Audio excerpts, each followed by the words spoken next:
Nous sommes mercredi 30 août 2023, au moment où je tourne cette vidéo. L'actualité t'oblige.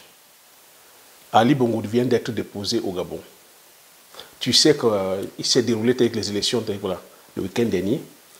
Et au vu de ces élections, les résultats sont tombés. Ali Bongo, c'est-à-dire qu'il a été donné que vainqueur avec un pourcentage de plus de 64%. Et au moment où je parle, il y a un putsch. Les militaires que l'ont déposé en disant que ces élections ne sont pas passées de façon régulière. Donc à l'instant où je parle, le Gabon qu'il est sous tension. C'est les militaires qui ont pris les choses en main. Tout a été bloqué. Est-ce qu'une information comme ça devrait encore nous étonner? J'ai fait des vidéos dans le sens où c'est nous qui devons prendre nos États, mais c'est nous qui devons prendre nos différents pays en main. J'ai posé la question, c'est quoi un État? C'est quoi une nation? C'est quoi être citoyen? Qu'est-ce qui peut expliquer qu'au sortir des élections, on donne un candidat vainqueur à 64% et que son vote soit contesté par la population? Donc ça veut dire que dans nos différents pays en Afrique, nous n'avons pas des États, nous n'avons pas de nation. On règne encore comme dans les monarchies. Et l'exemple du Gabon, c'est un exemple palpable que j'ai cité. Comment Ali Bongo a été mis en place. Ali Bongo, il ne faut pas oublier, Ali Bongo, c'est le fils d'Ouma Bongo, père, qui a régné en main de maître pendant plus de 40 ans. Ali Bongo, son fils l'a suicidé d'un coup de passe-passe, comme dans une monarchie. Comment qu'on peut parler de démocratie alors que le peuple n'est pas écouté? Je l'ai dit ici, il faudrait que nos intellectuels nous définissent c'est quoi la nation, c'est quoi être citoyen. Vous voyez que les dirigeants que nous mettons en place ne viennent que servir leurs intérêts personnels au détriment de la population.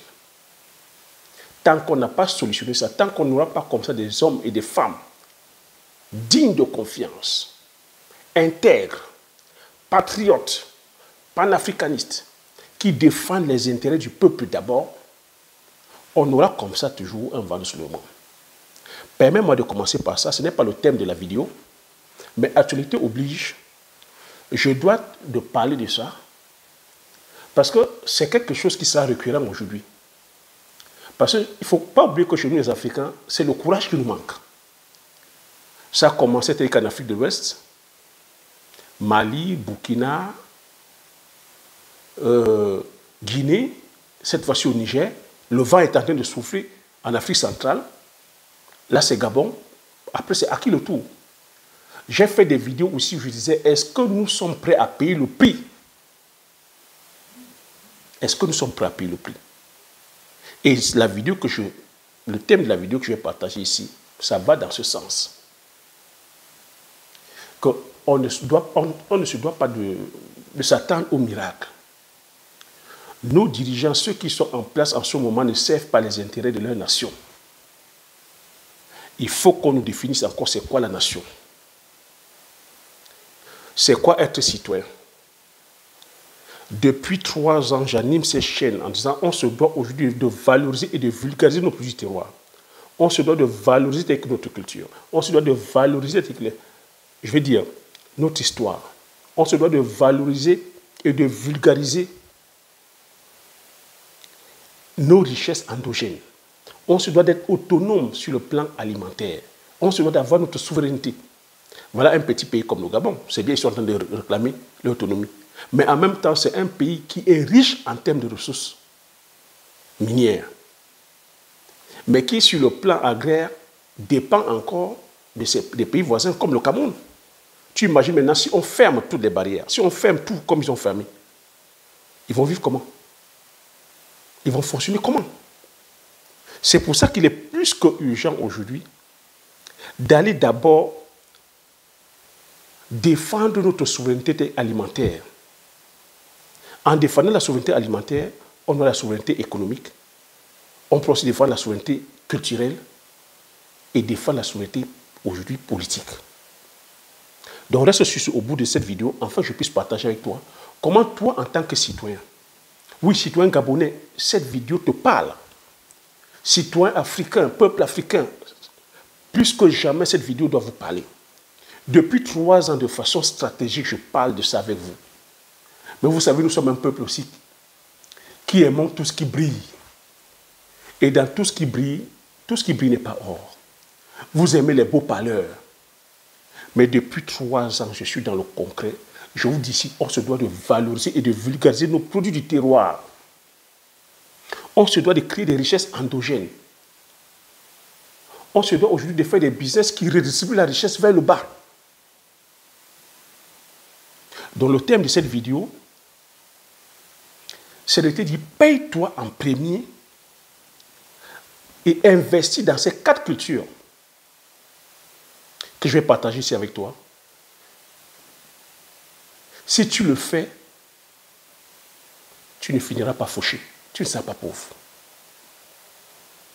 Donc bonjour, bienvenue sur la chaîne. Si tu me découvres pour la première fois, je m'appelle Thierry Toukou. Sur la chaîne, je parle d'entrepreneuriat, je parle d'investissement. Le but de la chaîne est ici afin de valoriser et de vulgariser nos produits du terroir africain. Si j'ai créé la chaîne, c'est afin de te partager mes astuces techniques, de partager mon mindset. Afin que nous allons produire, c'est-à-dire que ces cultures. Quand je parle de culture du terroir, ici tu vois, je te parle de culture vivrière. Macabo, patate, pommes de terre, igname, banane plantain, banane douce, sorgho, mil, maïs. En termes de culture maraîchère, nos différentes cultures maraîchères, nos différents légumes. En termes de culture de rente, je parle ici, oui, on peut produire le café, le cacao, mais pensez autrement, pensez à la phase de transformation. Les manguiers, les végétaux, les agrumes. Tu sais ici que je mets un accent, c'est-à-dire que sur les cultures forestières non ligneuses, qui sont le Njansang, le Butakola, la Kola Kubinata, le mango sauvage, le safoutier, le coq qui est le héros, dont le nom scientifique c'est le Nyentum africanum, le poivre, et sur certaines races même, c'est-à-dire que, voilà, animal.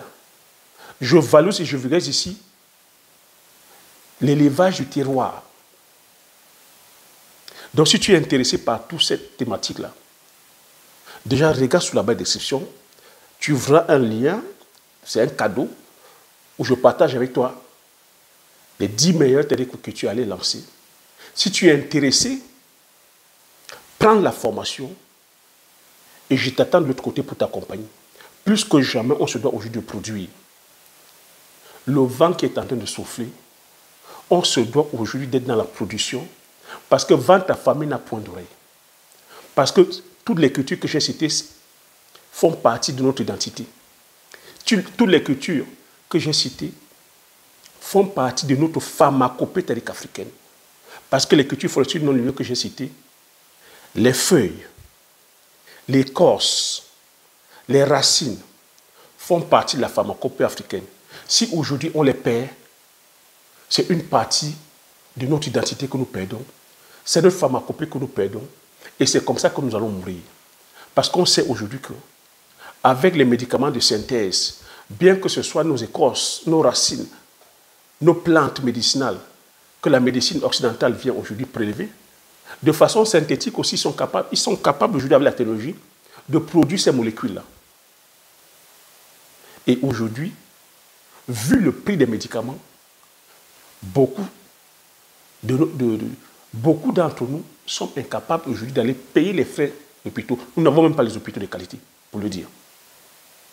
Donc c'est pour ça qu'on se doit aujourd'hui de valoriser les plantes médicinales. On se doit de valoriser avec nos plantes en passant la phase de transformation, en ayant aussi des médicaments issus de nos plantes. J'insiste là-dessus. Donc, sans plus tarder, je vais rentrer dans le vif du sujet. Je vais t'expliquer ici comment tu vas faire pour te payer en premier. Tu entends tout généralement Paye-toi en premier ici. Si je fais cette vidéo, c'est parce que j'ai énormément de retours. Thierry, je ne peux pas faire ce business en ce moment parce que je n'ai pas suffisamment de moyens. Thierry, je ne peux pas faire ce business parce que je suis encore étudiant. Thierry, je ne peux pas faire ce business parce que je n'ai pas assez d'argent. Je ne peux pas faire ce business parce que je suis au chômage. Je ne peux pas faire ce business. Même les hauts cadres, ce qui est aberrant, même les personnes qui gagnent bien leur vie aujourd'hui ont du mal à gérer l'argent. Ce qu'on a constaté que dans la communauté, il y a un gros problème de gestion de finances. Et pour pouvoir avoir la liberté financière, l'autonomie, sur le plan des finances, parce que c'est de ça qu'il s'agit. Ce qui est, je veux dire, vrai à l'échelle de notre pays, lorsqu'on va juger nos chefs d'État, c'est parce que ce ne sont pas les bons économes. Et ça se répercute sur nous. On a coutume à dire que nous avons les chefs d'État que nous méritons. Les exemples viennent d'en haut. Comment est-ce que ces dirigeants-là gèrent le bien public? Ils ne gèrent pas le bien public en bon père de famille. Ils sont là à dilapider, c'est-à-dire que sur les biens de consommation, sur le matu vu. Aujourd'hui, en Afrique, lorsqu'on parle des milliardaires, c'est les fonctionnaires qui sont les milliardaires, ce qui est aberrant. Alors qu'on devait avoir aujourd'hui beaucoup de multimilliardaires venant du peuple, venant de la partie civile, venant, je dis du privé. Donc c'est pour ça que je voulais partager avec toi cette astuce-ci, ces différentes leçons. Pour cela, je vais te demander de te poser, de prendre un verre avec toi, d'être calme, de poser ton ego de côté, de suivre attentivement avec humilité, parce que ce qui nous arrive, c'est parce que nous ne sommes pas humbles. Même nos chefs d'État qui sont là, le thème est bien classique, bien calé. Pourquoi ils sont là de façon éternelle? Pourquoi ils sont là à se comporter comme des monarques? Parce qu'ils n'écoutent pas le peuple, parce qu'ils n'écoutent pas les intellectuels, parce qu'ils n'écoutent pas ceux qui ont qualité, parce qu'ils ont des égos surdimensionnés, parce qu'ils comptent sur l'appui des soutiens extérieurs, parce qu'ils sont là à privilégier, c'est-à-dire que les intérêts des pays occidentaux, moyennant leur protection, moyennant leurs intérêts personnels. Et ça se répercute aussi sur nous citoyens. Aujourd'hui, on a des citoyens qui ne sont pas patriotes, qui ne savent pas c'est quoi la nation, qui sont là à penser que, et qui ne savent même pas la gestion financière, qui ne savent pas comment gérer leur argent, qui pensent que la richesse, c'est le show-off. Lorsqu'on a sa paye, on dépense n'importe comment. Donc, je vais t'expliquer ici, terre à terre, comment tu vas te payer en premier et aller investir sur les 4 cultures que j'ai citées. Je n'ai pas encore nommé les cultures. 4 cultures. Retiens très bien. J'ai dit, on dépose son ego de côté. Ici, il n'est pas question de dire, je suis vieux, je suis jeune. La gestion financière, ça touche tout le monde. Qu'on soit jeune, qu'on soit vieux, qu'on soit intellectuel, qu'on soit... Voilà, parce que le mot intellectuel, je n'aime même pas ça. C'est quoi intellectuel? Parce qu'aujourd'hui, quand on voit ceux qui sont devant, qui nous dirigent, on se pose la question, c'est quoi être intellectuel? Donc, ici, là, il s'agit de la gestion financière, de comment gérer ton argent. Parce que les réponses qui viennent le plus souvent, à chaque fois, on met l'argent devant. Si on ne met pas l'argent devant, on va mettre ceux qui nous dirigent. On va mettre la météo, on va mettre les forces extérieures. Comment toi, en tant que citoyen, quelqu'un qui veut réussir, parce que la réussite ici, ça doit venir d'une frustration. Si tu n'es pas frustré par les conditions que tu traverses en ce moment, tu ne pourras pas réussir cet exercice. Si tu n'acceptes pas déjà que tu es pauvre, que tu veux changer ta condition, tu ne vas pas réussir cet exercice. Parce que pour se soigner, il faut déjà détecter, accepter déjà que tu es malade. Ce que beaucoup d'entre nous ne faisons pas. Nous masquons cette maladie-là à coup de, je vais dire, d'artifice. On pense que c'est parce qu'on va faire une belle coiffure que la pauvreté va finir. On pense que c'est parce qu'on fait une belle coiffure que l'intelligence, on aura l'intelligence économique ou qu'on va accéder au rang social. On achète le rang social à coût de dépenses. Donc quand tu as ton argent, je tiens ici à dire que tout le monde peut faire cet exercice. Cet exercice n'est pas uniquement destiné à ceux qui ont beaucoup d'argent. Même si tu as un peu, tu peux faire. Comment tu vas te servir en premier? Ça veut dire que lorsque tu reçois ta paye, pour ceux ici qui sont salariés, qui travaillent, puisque j'ai dit ici, il faut investir sur les 4 cultures. Les 4 cultures, je vais te les donner. Les 4 cultures sont le poivre, le palmier à huile, le njansang, qui est le sinon de loti, le bitakola. Donc, je résume encore. Poivre, palmier à huile, bitakola, njansang. Ça, ce sont les produits du terroir. Et tu vois qu'en ce moment de crise, c'est les produits de première nécessité. En ce moment où il y a un vent qui souffle, de révolution, où on veut l'autonomie, comment est-ce qu'on va faire pour se nourrir?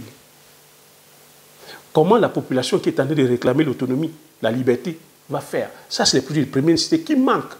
Qu'est-ce que tu peux faire sans huile? Qu'est-ce que tu pourras faire sans ces épices, le njansang et le poivre?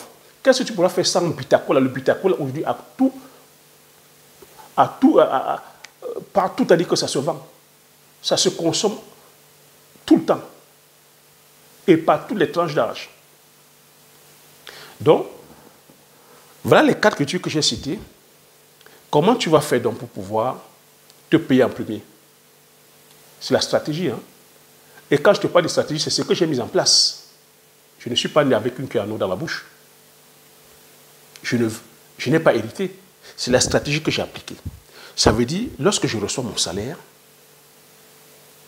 je me paye d'abord en premier. Il faut que la notion de se payer en premier, qu'on se comprenne très bien. Parce que certains pensent que se payer en premier, c'est d'aller payer les loyers, d'aller payer ses assurances, de payer la nourriture de la maison, de payer les sorties. Non. C'est les autres que tu payes. Parce que quand tu vas poser la question à certaines personnes, mais tu t'es payé en premier? Oui. Je me suis payé en premier, je suis allé acheter les vêtements, les costumes, les perruques, les sacs lancés, Louis Vuitton. J'ai payé mes voyages. Ah, je suis allé à Copacabana. Ah, je suis allé à Dubaï. Ah, j'ai voyagé en première classe. Je me suis payé en premier. Ah, je suis allé au resto. Non. Ah, j'ai bu mes bières. Comme on a coutume à dire, ça, c'est ce qui va dans mon ventre en premier, je me suis payé en premier. Non. Ça, ce n'est pas ça, se payer en premier. Tu as plutôt payé les autres. Et tu vois que la grosse majorité des personnes fonctionnent comme ça. Lorsqu'elles reçoivent leur salaire, payent plutôt les autres. Lorsque tu payes la maison, tu payes les factures, tu payes ton crédit de voiture, tu payes les assurances, tu payes les habits. Si tu es marié, tu as les enfants, les habits pour les enfants, la cantine pour les enfants, tous les frais fixes là. Et lorsque tu fais maintenant les extras, parce qu'il faut comprendre que c'est les envies, lorsque tu as des envies, tu vas acheter les vêtements de marque, tu vas acheter les sacs, les chaussures, les voyages, les restos, les bières que tu bois, sans compter les premiers bureaux, les deuxièmes bureaux, les petites. Parce qu'il faut aussi mettre que le collage de petits. Le sexe, c'est des consommations. Tu as comme ça 1, 2, 3, 5 petites. C'est des dépenses. Tu n'es pas en train de te payer, tu es en train de donner l'argent aux autres. Se payer en premier ici consiste à, lorsqu'on te paye, dès que tu as payé les frais fixes que j'ai cités, la maison, parce que c'est un besoin, tu dois te loger, tu as payé les assurances, et je peux me te dire, si tu es célibataire, si tu es encore jeune, la voiture, tu peux t'en passer. Tu peux t'en passer la voiture. Si la voiture, voilà, c'est un besoin maintenant sur le plan professionnel, tu habites peut-être très loin et qu'il te faut une voiture pour te déplacer, oui. Mais si tu habites dans des zones urbaines bien desservies, tu peux te passer la voiture. Je vais te demander d'épargner minimum 10%. Tu peux même épargner même 20%. Tu vas me dire, mais Thierry, comment je vais faire pour épargner 20%? 20%, tu commences à supprimer déjà tout ce qui est en vie. Aller manger, c'est-à-dire que dans les restos étoilés, tu n'as pas besoin. Aller, c'est-à-dire que s'acheter des vêtements de marque, tu as déjà peut-être, je ne dis pas de ne pas se faire plaisir, hein, mais quand ça devient obsessionnel, c'est un problème. Quand tu as déjà 5 chemises et que tu vas aller acheter 10 chemises, c'est un problème. Quand tu as 5 pantalons, tu vas aller prendre 10 pantalons, c'est un problème. Quand tu as 5 paires déjà 4 paires de chaussures, tu vas aller avoir 10 paires de chaussures, ça devient obsessionnel. Quand tu fais des voyages comme ça, à toi, à travers, c'est des envies en fait. Parce que tout ça, c'est quoi? Tout ça, ça montre que lorsque les personnes vont dépenser comme ça, c'est pour paraître en fait. C'est pour qu'aux yeux de la société, qu'on dise que ah, celle-là, elle est arrivée. Ah, celui-là, il a de l'argent. C'est pour aller impressionner généralement des personnes qui ne vous aiment pas en fait, qui s'en foutent de vous. Tu vois qu'en faisant ça, tu n'épargnes pas. Et ce que je suis en train de dire, ça n'a rien à voir avec combien tu gagnes. Tu peux gagner même 1 million d'euros, 10 000 euros, 20 000 euros, 1 000 euros, 3 000 euros, c'est pareil. Si tu ne sais pas te dire que justement, gérer l'argent comme je suis en train de te dire là, même si on te donne 10 000 euros, tu vas les claquer. Parce que plus tu as, plus les besoins montent. Et ce ne sont même pas les besoins, ce sont les envies. Plus les envies montent. Donc il faut savoir faire maintenant la différence entre un besoin et une envie. Lorsque tu as fait le travail là-dessus, tu peux épargner même 30%. Mais tout ceci ne sera possible que parce que tu as une vision. Parce que tu t'es mis en tête que tu veux produire le poivre. Parce que tu t'es mis en tête que tu veux produire le palmier à huile. Parce que tu t'es mis en tête que tu veux produire le ginseng, que tu veux produire le bitacola. Ou que tu veux produire même les 4 cultures, c'est-à-dire que voilà, ensemble. Parce que sans objectif, tu ne pourras pas atteindre. Si beaucoup n'arrivent pas à réussir, c'est parce que les personnes n'ont pas d'objectif en fait. Les personnes sont là, sont dans la zone de confort, se contentent du peu qu'elles ont et n'osent pas t'aider que rêver. N'osent pas t'aider que voilà. Demander plus. Et demander plus, ça va demander de faire certains sacrifices. Donc tu vois, une fois que tu as épargné, je vais te demander, l'épargne, ça ne va pas suffire. Pour maintenant aller t'aider qu'à un palier supérieur, tu as ta vision, tu as dit tu veux faire dans le palmier à huile, le bitacola, le poivre, le ginseng. Ça va te demander quoi? D'avoir de la connaissance. Une personne qui va avancer maintenant, depuis que je parle de ça, depuis 3 ans, doit être déjà en train de faire ses recherches. Parce que il faut comprendre que c'est l'investissement qui va te faire réussir en fait. C'est l'investissement qui va te faire passer à l'étape supérieure. Parce que tu as vu tout à l'heure quand je te disais de te payer en premier, toi tu ne payais que les autres, l'argent sortait, l'argent ne restait pas. Pour maintenant avoir de l'argent, il va falloir que tu investisses. Et tu ne dois pas faire n'importe quel type d'investissement. Tu dois faire des investissements qui vont sécuriser ton patrimoine, sécuriser tes avoirs. Et quand on parle d'investissement, je vais te demander ici de ne pas succomber à la tentation d'aller vers le premier, c'est-à-dire voilà, le premier investissement. La première personne qui va venir te dire, dépose ton argent ici, va te coucher, ça va se multiplier par 1000. Tu as vu ce que ça donne. Je vais te demander de faire du travail, de faire des recherches. Il y a Internet qui est là. Tu fais des recherches. Tu vas vers les investissements sûrs, tels que je t'ai cité là. L'agriculture, c'est un investissement sûr, c'est un secteur sûr et rentable. Maintenant, on ne va pas faire l'agriculture n'importe comment. Tu ne vas pas aller voir le premier venu. Ou toi-même, tu ne vas pas décider de dire, je vais aller faire moi-même. Non. C'est un investissement qui est sûr et rentable, mais qui comporte des risques aussi parce que ça demande la connaissance. Donc cette connaissance-là, maintenant, tu dois la chercher. Tu dois faire tes recherches aujourd'hui. Tu as Google. Si tu es en train de regarder cette vidéo, c'est parce que tu as fait des recherches, tu es tombé sur cette vidéo, parce que tu as cette envie de pouvoir connaître, de pouvoir apprendre. Cette épargne que tu as faite, là, ça va servir à payer ta connaissance en fait. C'est la compétence qui manque à beaucoup de personnes. Tu ne sais pas ce que tu ne sais pas. Donc tu vas prendre une partie pour payer ta connaissance. aller assister aux séminaires, assister aux formations, payer des formations, t'entourer des experts. Je ne suis pas en train de te dire ici d'aller voir le premier charlatan parce que c'est ça aussi qu'il faut. Aller vers les personnes qui s'y connaissent, les personnes qui ont le résultat. Quand Thierry dit va vers la culture du palmier à huile, c'est parce que Thierry a des résultats. Et des résultats palpables que tu vois. Quand on dit va vers la culture du poivrier, c'est parce qu'il y a des résultats. Ne va pas vers le premier charlatan qui va te dire culture du poivre. Est-ce qu'il produit le poivre?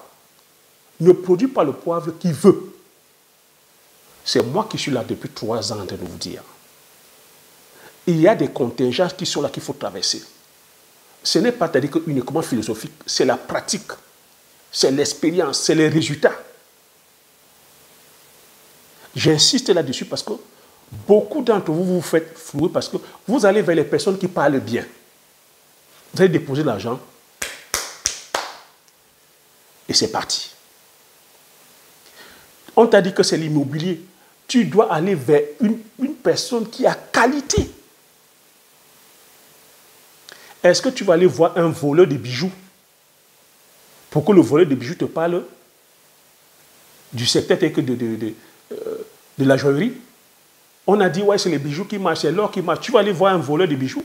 Non, tu vas aller vers un bijoutier, un joaillier, pour qu'il t'explique. On parle d'agriculture. Tu vas aller voir un cordonnier pour qu'il te parle d'agriculture. Tu vas vers, c'est quelqu'un qui a qualité. Tu veux faire la menuiserie, tu vas pas aller voir un cordonnier pour qu'il te parle de menuiserie.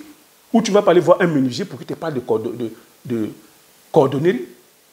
C'est cet amalgame que nous avons aujourd'hui, qu'on a comme ça des charlatans qui viennent, qui savent qu'il suffit de bien se mettre, de bien s'habiller, d'aller acheter les pages publicitaires dans les radios, les télévisions, et viennent arnaquer la population.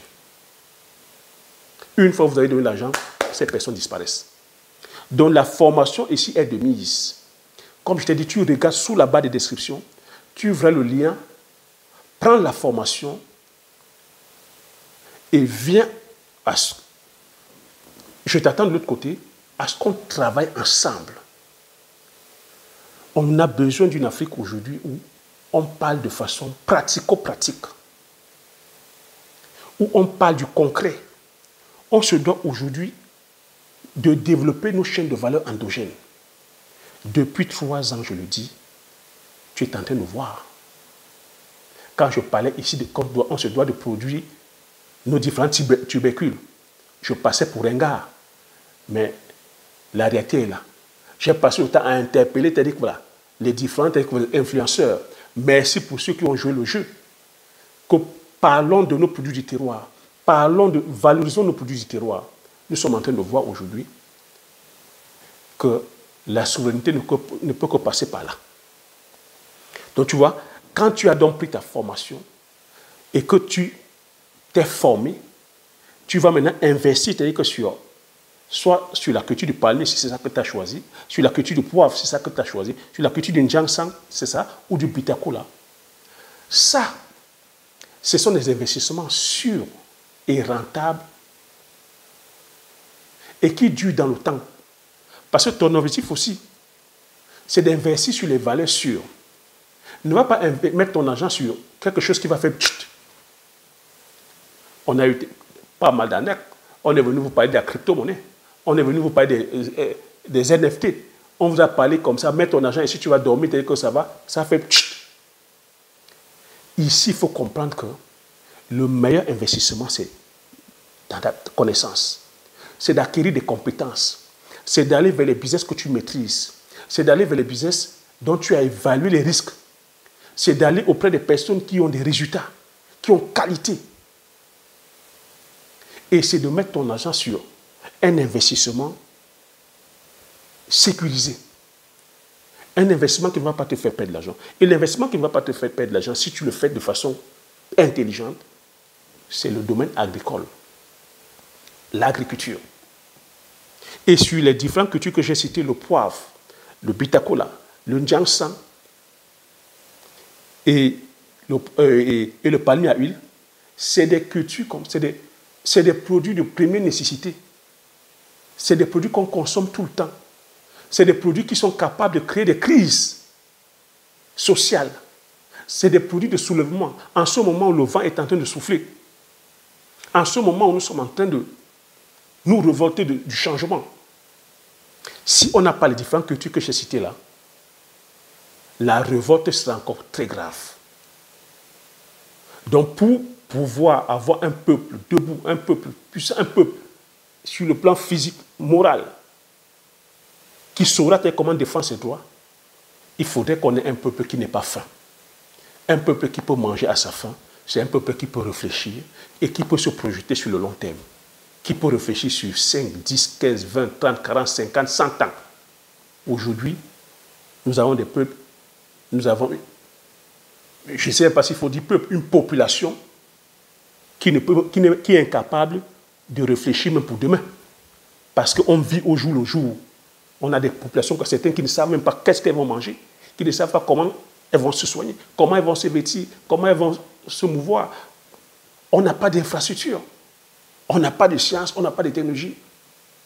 C'est autant de choses comme ça qu'il faudrait faire. Et il faut comprendre que si les Occidentaux sont aussi autant développés, comme on le dit, c'est parce que c'est les hommes, c'est les opérateurs économiques qui ont apporté ce changement. C'est le domaine agricole qui a apporté ce changement. Parce qu'ils voulaient dire que produire plus, parce qu'ils voulaient dire voilà, des produits de qualité, parce qu'ils voulaient faire des packaging de qualité, parce qu'ils voulaient impacter le plus de monde. En réfléchissant, ils ont créé que des écoles aujourd'hui technologiques, technologiques, et ce qui a donné corps à tous ces métiers que nous avons. Donc on ne va pas réinventer la roue, on se doit aujourd'hui d'aller produire, de faire déjà avec nos forces et de développer ces chaînes de valeur endogènes. Je le dis à chaque fois, c'est en allant produire, en commençant petit, en s'interrogeant, en allant dans les écoles, en investissant, c'est-à-dire que sur les écoles technologiques, scientifiques, à chaque besoin qu'on va rencontrer sur le terrain, on viendra, c'est-à-dire que justement, financer que des études, créer des écoles propres à nos besoins du terroir. On ne va pas faire le copier-coller, mais on va adapter, c'est-à-dire que nos études par rapport à nos réalités du terroir. C'est ce que j'appelle la redistribution vers le bas, c'est ce que j'appelle les chaînes de valeur. Tu ne vas pas aller prendre le problème des Occidentaux, venir faire de ça tes problèmes, ou la réalité des Occidentaux, ou la solution occidentale, venir faire de ça. C'est ça la dichotomie que nous avons. Ça ne marche pas. Donc voilà ce que j'avais à partager. J'espère que tu as aimé, j'espère que tu as appris des choses. Partage massivement cette vidéo afin que ça puisse impacter plusieurs d'entre nous. Parce que ce problème-là, c'est un problème c'est un fléau qui est carrément, comme ça, répandu dans nos communautés. Si on ne sait pas déjà se payer en premier, si on ne sait pas payer le prix du sacrifice, si on n'a pas d'objectif, et si on ne sait pas travailler afin que ces objectifs-là soient atteints, si on n'est pas visionnaire, si on ne pense pas sur le long terme, on sera toujours en train de virevolter comme ça, en accusant c'est-à-dire que X ou Y, en accusant c'est-à-dire que la météo, en accusant les Occidentaux, en accusant. Mais c'est un travail que chacun et chacune nous devons faire. Et ça commence par la tête du pouvoir. Nos dirigeants, ce ne sont pas les extraterrestres. Hein. Ils sont comme nous. Nous sommes à leur image. Eux-mêmes, comme j'ai dit, ils sont là comme des pantins. Beaucoup ne sont que là pour leurs intérêts personnels. Donc il va falloir qu'on pense. On pense d'abord, si on veut progresser, on se doit de progresser en tant que citoyen. Et être citoyen, c'est de se poser des questions qui vont justement apporter des solutions à la cité, à la nation. Et la nation, aujourd'hui, il faut savoir c'est quoi la nation. La nation, c'est nous. Avec toutes les valeurs que je viens de citer, toutes les cultures, toutes les richesses culturelles, richesses économiques, richesses sociales, tout ça. C'est ça.